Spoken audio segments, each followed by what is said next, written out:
اللہ تعالیٰ نے ابراہیم علیہ السلام کو جو دو بیٹے دیے تھے، اسحاق اور اسماعیل. اسماعیل علیہ السلام مکہ میں آباد ہوئے اور اسحاق علیہ السلام فلسطین میں، بیت المقدس پھر بعد میں آباد ہوا، شام میں، ارض شام. تو آگے پھر اسحاق علیہ السلام کی اولاد میں پیغمبر پیدا ہوئے ہیں، یعقوب علیہ السلام، جن کا نام تھا اسرائیل لقب. پھر ان کے بیٹے تھے یوسف علیہ السلام جو مصر میں تھے، واقعہ بتائیں، مصر چلے گئے تھے، بادشاہ بن گئے تھے. پھر آگے مصر میں ہوتے ہوتے ہوتے ہوتے بنی اسرائیل پر فرعون غالب آ گیا. مصر کے بادشاہ کو فرعون کہا جاتا تھا، جو بھی ہوتا تھا بادشاہ، اس لیے بہت سارے فرعون گزرے ہیں. لیکن قرآن نے جس کا واقعہ بیان کیا یہ وہ فرعون تھا جو بنی اسرائیل کو جس نے غلام بنا لیا تھا اور بہت طاقتور بادشاہ تھا. یہ چونکہ یہ واقعہ جب تک پیغمبروں کا پورا سلسلہ معلوم نہیں ہوگا نا تو بات سمجھ میں نہیں آئے گی. تو بنی اسرائیل کو پھر فرعون سے نجات ملی، صحیح ہے. پھر اللہ نے بنی اسرائیل سے کہا کہ اللہ نے فرعون کو تو خرد غرق کر دیا، اب تمہارے پاس ایک حکومت آئی ہے، ریاست آئی ہے، اللہ کی کتاب بھی آ گئی، اب تم جہاد کرو، اب تم اپنے پرانے وطن جاؤ. وہاں قوم عمالقہ کا قبضہ ہو گیا ہے، جہاں سے یعقوب علیہ السلام کو نکالا گیا تھا نا، بیت المقدس. ادخلوا الارض المقدسۃ التی کتب اللہ لکم، ارض مقدس. جیسے اللہ نے مسلمانوں کا مرکز مکہ کو بنایا، ایسے اللہ نے بنی اسرائیل کا مرکز بیت المقدس کو بنایا تھا کہ پیغمبروں کا جائے وطن بیت المقدس ہے، مصر نہیں ہے.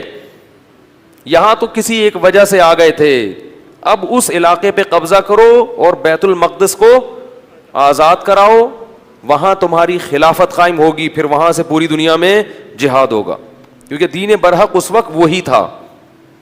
اس لیے بیت المقدس کی بڑی فضیلت ہے، ہزاروں پیغمبر دفن ہیں وہاں پہ. جتنے قرآن میں واقعات بیان ہوئے ہیں نا، 99% واقعات وہیں ہوئے ہیں شام میں. حضرت مریم کا بچے کی ولادت، عیسیٰ علیہ السلام کی تقریر، پھر موسیٰ علیہ السلام، زکریا علیہ السلام کا محراب میں کھڑے ہو کر اللہ سے اولاد کی دعائیں مانگنا، یہ سارے ادھر ہی ہوئے ہیں واقعات. یہ تاریخی واقعات ہیں. جو لوگ جاتے ہیں، اب تو بیت المقدس جا نہیں سکتے، بڑی زبردست جگہ ہے، اگر اللہ کسی کو توفیق دے تو وہ جائے ضرور، ان جگہوں کی زیارتیں کرے. تو وہاں پر کیا ہوا کہ بنی اسرائیل کو کہا گیا اب کچھ ہمت خود کرو اور ارض مقدس پہ قبضہ کرو. تو وہ کہنے لگے، وہ وہاں قوم تھی بڑی طاقتور، تو بنی اسرائیل نے کہا کہ بہت طاقتور لوگ ہیں، پہلے اپنے کسی بندے کو بھیجا، جا کے دیکھ کر آؤ، اگر کمزور سے ہے نا کانگڑی پہلوان تو پھر تو جا کے لڑیں گے، اگر پاورفل ہیں تو ہم نہیں لڑ رہے بھائی. حالانکہ پیغمبر جب جہاد کا حکم دے دیں تو پھر وہ جہاد فرض ہو جاتا ہے. تو مشہور واقعہ ہے، بنی اسرائیل نے کہا اذهب انت وربك فقاتلا انا هاهنا قاعدون، اے موسیٰ تو جا اور تیرا رب جا، دونوں جا کے لڑو، ہم یہیں بیٹھ کے پروگرام دیکھ رہے ہیں. قال الرجلان من الذين يخافون، اللہ فرماتے ہیں ان میں دو فرد جو اللہ سے ڈرتے تھے، انعم اللہ علیہما، اور اللہ نے ان پر انعام بھی کیا تھا، وہ کہنے لگے کہ چلے جاؤ، فَإِذَا دَخَلْتُمُوهُ فَإِنَّكُمْ غَالِبُونَ، جب موسیٰ کلیم اللہ کہہ رہے ہیں تو اللہ یقیناً مدد کرے گا، جاؤ ہمت کرو، اللہ غلبہ دے گا. وہ لیکن کہنے لگے نہیں بھائی ہمارے لیے بڑا مسئلہ ہے یار. موسیٰ علیہ السلام کو غضب آیا اور انہوں نے اس مرتبہ دعا مانگی، اے اللہ میں اپنے اور اپنے بھائی کا تو مالک ہوں، ہارون کا، تو ہمیں کوئی حکم دے، ہم نہ کریں تو ہم سے پوچھ، یہ قوم میری سمجھ سے بالاتر، اتنے تیرے انعامات ہوئے، سب کچھ ہو گیا، لاٹھیوں کو سانپ بنتے ہوئے دیکھا، سمندر کے ٹکڑے ہوتے ہوئے دیکھا، فرعونیوں پر مینڈکوں کا، جوؤں کا، آگ کا عذاب، خون کا عذاب، ہر طرح کے عذاب دیکھے. اس کے بعد بھی اب یہ قوم ہمت خود کچھ کرنے کے لیے تیار نہیں ہے. سارے کام کون کرے گا؟ اللہ ہی کرے بس آسمان سے. کم ہمت.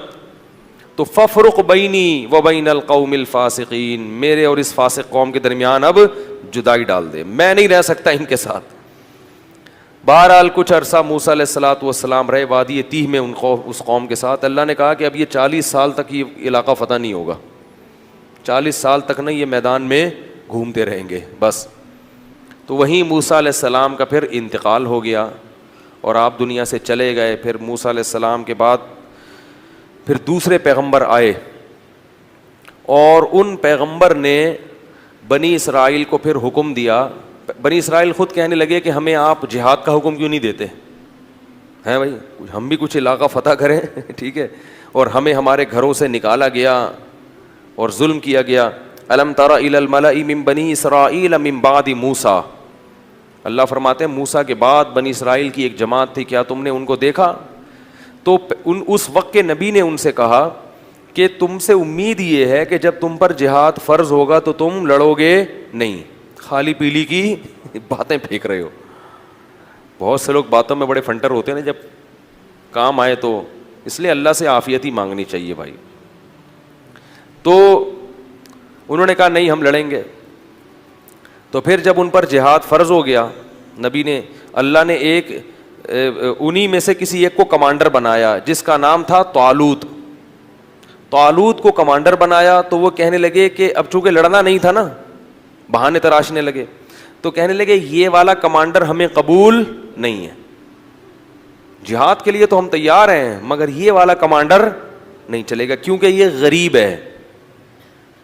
دولت مند آدمی کو ہمیشہ غریب آدمی کی اتباع سے عار محسوس ہوتی ہے. تو طالوت جو تھے نا وہ غریب تھے اور ان کو پیغمبر نے کیا بنا دیا؟ کمانڈر, اور کہا کہ یہ میں نے اللہ کے حکم سے بنایا ہے لہذا مانو. کہنے لگے انا یکون لہ الملک علینا, یہ کہاں سے امیر ہو گیا بھائی؟ نحن احق بالملک منہ, ہم زیادہ حقدار ہیں, ہم میں سے کسی کو بناؤ, ہم میں جو ہے نا بڑے بڑے قوم کے سردار. تو نبی نے کہا کہ نہیں, یہ سلیکشن اللہ کی طرف سے ہے. اور ان کے برحق ہونے کی ایک علامت یہ بھی ہے کہ حضرت موسیٰ اور ہارون علیہ السلام کی کچھ یادگاریں, کچھ تبرکات, جو ان کی کچھ اشیاء تھیں. بنی اسرائیل کیا کرتے تھے کہ جب بھی کہیں جہاد میں جاتے تھے تو حضرت موسیٰ علیہ السلام کی لاٹھی اور اس طرح کی کچھ چیزیں جو ان کے پاس رہ گئی تھی نا, وہ لے کے جاتے تھے تو اللہ ان کو فتح عطا فرماتا تھا, اس کی برکت تھی. کیونکہ وہ ظاہر ہے متبرک لاٹھی تھی نا حضرت موسیٰ علیہ السلام, اب اس سے سانپ تو نہیں بنتا تھا, لیکن ہارون علیہ السلام اور موسیٰ علیہ السلام کی اس طرح کی چیزوں کو تبرک کے طور پر وہ استعمال کرتے تھے اور اللہ کی مدد شامل حال ہو جاتی تھی. تو بنی اسرائیل کو طالوت نے پھر انہوں نے جو ہے نا وہ تابوت آیا جس میں وہ تھی, تو فرشتے اس کو لے کر آئے, تو ان کو اطمینان ہو گیا کہ اب اللہ کی مدد یقیناً ہوگی, تو میدان جنگ میں اس کو لے کے جاؤ ساتھ. قرآن میں آتا ہے کہ جب حضرت طالوت علیہ السلام لشکر لے کے نکلے ہیں تو انہوں نے اپنی قوم سے کہا کہ دیکھو لڑائی کیونکہ بہت سخت ہے, دشمن بہت طاقتور ہے اور ہم ہیں کمزور, تو اللہ تمہیں پہلے آزمائے گا, یعنی اللہ کی مدد کے لیے جنگ میں فتح نہیں ہو سکتی. تو اسباب میں تو ہم کمزور ہیں, اللہ تمہیں امتحان کرے گا کہ تم میں تقویٰ ہے یا نہیں ہے.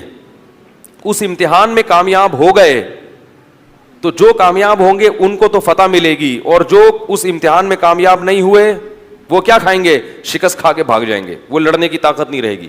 اور وہ امتحان یہ ہے کہ تمہیں پیاس لگے گی مگر نہر میں سے کسی نے پانی, بولو بھائی, نہیں پینا. پیاس لگے گی, یہ پیاس بعد میں ختم ہو جائے گی, مگر اس وقت اللہ نے امتحان لیا ہے کہ ایک آدھ چلو پینے کی اجازت ہے, پیٹ بھر کے پانی پینے کی اجازت نہیں ہے. اس میں کامیاب ہو گئے تو لڑنے کی طاقت بھی اللہ دے دے گا تمہیں. قرآن کہتا ہے جب وہ نہر پار کی ہے نا, فشربوا منہ الا قلیلا منہم, تھوڑے سے لوگ تھے جنہوں نے پانی نہیں پیا, پوری قوم نے پی لیا. اتنی اللہ نے نشانیاں دکھائیں, سب کچھ کیا, مگر پھر بھی کیا کر رہے ہیں؟ پیٹ بھر بھر کے کہہ رہے ہیں دیکھا جائے گا یار, دیکھا جائے گا یار. اس کا نقصان کیا ہوا, اس گناہ کی نحوست کیا ہوئی کہ جب سامنے طاقتور لشکر دیکھا اور اس کا کمانڈر تھا جالوت, جو بڑا پہلوان جالوت تھا جیم کے ساتھ, بہت طاقتور, بہت پہلوان, اس کو دیکھا, اڑے بھائی اس کا قد دیکھو, اس کی باڈی دیکھو, ہے بھائی لگ رہا ہے کسی جم سے آ رہی ہے, اور یہ لوگ دیکھو اتنا بڑا لشکر. تو جنہوں نے پانی پیا تھا نا وہ کہنے لگے لا طاقت لنا اليوم بجالوت وجنودی, آج ہمارے پاس طاقت نہیں ہے جالوت اور اس کے لشکر سے لڑنے کی, یہ نہیں ہو سکتا بھائی. اس سے پتہ چلتا ہے گناہ کرنے سے ہمتیں پست ہو جاتی ہیں. اللہ کی نافرمانی کرنے سے کیا ہوتا ہے؟ ہمتیں پست، کچھ بھی نہیں کر سکتے دنیا میں، اللہ کے لیے کچھ نہیں کر سکتے. پھر لا طاقت اليوم بجالوت وجنودی قال الذين يظنون انهم ملاقو اللہ. اللہ فرماتے ہیں وہ لوگ جن کو اللہ سے ملاقات کی امید تھی کہ ایک دن اللہ کے سامنے کھڑے ہوں گے، اس کا ہمیں بدلہ مل جائے گا، وہ کہنے لگے کہ کم من فئۃ قلیلۃ، دیکھو کتنی ہی بار ایسا ہوا ہے کہ ایک چھوٹی سی جماعت کو اللہ نے بڑی جماعت پر غلبہ دیا ہے. ہمت کرو، کیونکہ پیغمبر کے حکم پہ آئے ہیں. ہم خود سے جب آئیں گے تو دو رائے ہو سکتی ہے نا کہ بھئی صحیح کیا غلط کیا. اب تو اللہ کہہ رہا ہے تو غلط ہو ہی نہیں سکتا، اور اللہ نے ہمیں شکست دینے کے لیے تھوڑی بلایا ہے، تو اللہ غلبہ دے گا. تو اب جب لڑائی شروع ہوئی ہے تو اتنی زبردست انہوں نے دشمن نے حملہ کیا کہ قرآن کہتا ہے کہ یہ جو تھوڑے سے لوگ میدان جنگ میں ڈٹے نا، ان کو اندازہ ہو گیا کہ ہمارے قدم یہاں ٹھہر نہیں سکتے، ہم نہیں ٹھہر سکتے. تو اب اللہ سے دعا مانگ رہے ہیں، ربنا افرغ علینا صبرا وثبت اقدامنا وانصرنا علی القوم الکافرین. کیسے عجیب الفاظ ہیں، اے اللہ ہم پر صبر کو انڈیل دے. انڈیلنا کسے کہتے ہیں؟ جیسے بالٹیاں بھر بھر کے پانی کسی کے اوپر ایک تو ہوتا ہے نا ڈالنا، یہ نہیں کہہ رہے اے اللہ ہمیں صبر کی توفیق دے دے، نہ نہ نہ نہ، صبر کی توفیق تو چھوٹے موٹے غموں میں ہوتی ہے، یہاں تھوڑا سا صبر نہیں چاہیے، بہت بہت مشکل ہے بھائی، لڑنا بہت مشکل ہے. وثبت اقدامنا، اور ہمارے قدموں کو یہاں پر جما دے، یہاں پہ اکھڑنے نہ پائیں، ہم تجھ سے دعا مانگتے ہیں. وانصرنا علی القوم الکافرین، اور ان کافروں پر ہمیں ہماری مدد کر. کیسا منظر ہوگا، اور اللہ کو اس طرح سے لڑنے والوں پر کتنا پیار آتا ہوگا. اس لیے یاد رکھو جہاد کی بہت بڑی فضیلت ہے اسلام میں. جہاد معمولی عبادت، جو بھی اپنے ملک کے لیے، اپنے دین اور مذہب کے لیے، اسلام کے لیے لڑتے ہیں، ملک کے لیے لڑنا اسلام ہی کے لیے لڑنا ہے. تو وہ کیا کہنے لگے، اے اللہ تو ہمیں قدم یہاں پہ جما دے اور ہم پہ صبر کو انڈیل دے. اللہ کی مدد آئی، وہ تھوڑے سے، کیونکہ اللہ نے اپنے دین کو باقی رکھنا ہے، یہ بھی ختم ہو جاتے ہیں تو بنی اسرائیل تو گئی. ایک قوم کو اللہ نے ہدایت دی تھی، وہ بھی ختم، تو پوری دنیا تو گمراہ تھی. تو اللہ کام ایمان والوں ہی سے لیتے ہیں. بنی اسرائیل تھے بڑے نالائق، مگر تھے تو ایمان والے تو وہی تھے نا. تو بھائی جیسے مرضی ہیں، اللہ کیا کر رہے ہیں کہ بھائی اب ایمان والے تو یہی ہیں نا، اب کافروں سے تھوڑی لوں گا کام، تو جیسے مرضی نالائق ہیں انہی میں سے نیک لوگ پیدا کروں گا. تو اللہ نے کیا کیا، اللہ فرماتے ہیں فَهَزَمُوهُمْ بِإِذْنِ اللَّهِ، اللہ کے حکم سے ان تھوڑے سے لوگوں نے ان طاقتور لوگوں کو شکست دے دی. جب شکست دی ہے تو انہی بنی اسرائیل میں ایک شخص تھے جن کا نام تھا داؤد، جو کمانڈر نہیں تھے اور نہ نبی تھے، ایک امتی کی حیثیت سے وہ میدان جنگ میں لڑ رہے تھے. وہ بھی ان تھوڑے سے لوگوں میں تھے. نہ صرف یہ کہ ان تھوڑے سے لوگوں میں، بلکہ ان تھوڑوں میں بھی جو انتہائی درجے کی بہادری دکھانے والے تھے ان میں سے تھے. انہوں نے ہدف بنایا تھا جالوت کو، جو سب سے زیادہ طاقتور تھا. یہ بڑی بات ہوتی ہے نا. دیکھو اس زمانے کے دیندار لوگ کیسے ہوتے تھے یار. آج چھپکلی سے ڈرتے ہیں دیندار لوگ. آج دیندار آدمی کو چلانے کے لیے یہاں سے وہاں تک بولو نا انڈا موڑ چلے جاؤ تو اس کا سانس پھولتا ہے. کہتے ہیں ایکچولی میں اتنا نیک آدمی ہوں کہ میں تیز چل نہیں سکتا. داؤد علیہ السلام تو بڑے پیغمبر تھے اس وقت، نہیں پہلے تو عام امتیوں کی طرح تھے. تو قرآن کہتا ہے داؤد علیہ السلام نے داؤد نے کس کو ہدف بنایا؟ جالوت کو. اتنی سخت لڑائی ہے اور میں کس کو ہدف بناتا ہوں؟ جالوت کو. ان کو قتل کروں گا. وقتل داؤد جالوت، اور داؤد علیہ السلام جالوت کو قتل کرنے میں کامیاب ہو گئے. لہذا فتح میں، جیسے کھلاڑیوں میں کھیل جب ہوتا ہے نا تو ایک مین آف دی میچ ہوتا ہے کہ بھئی یہ ہے جس نے جتوایا ہے میچ. تو وہ جنگ جتوانے میں سب سے بڑا کردار کس کا تھا؟ داؤد کا. اللہ فرماتے ہیں آتاہ اللہ الحکمہ، اللہ نے آپ کو نبوت عطا کر دی. کیا عطا کر دی؟ نبوت. اور اس کے بعد سے کمانڈ کس کے پاس آ گئی؟ کیونکہ لڑنے کے لیے کمانڈ کے لیے صرف نیک ہونا کافی نہیں ہے, جنگ کا تجربہ ہونا, بہادری ہونا, یہ بھی بہت زیادہ ضروری ہے. لوگ کیا کہتے ہیں کہ کمانڈر بناؤ صرف نیک آدمی, نیک ہونا کافی نہیں ہے. ہمیشہ ایسے کو کام اس کے ذمے سونپا جاتا ہے جو اس کام کا اہل بھی ہوتا ہے. تو اللہ تعالیٰ فرماتے ہیں ان کو کمانڈر بنا دیا گیا, اور اللہ نے ان کو کیا عطا کر دی؟ حکومت اور نبوت. نبی بھی بن گئے اور کمانڈر بھی بن گئے. اب بیت المقدس پہ قبضہ ہو گیا, اور داؤد علیہ السلام کی بنی اسرائیل کے ذریعے فلسطین میں کیا قائم ہو گئی؟ خلافت, بنی اسرائیل کی خلافت.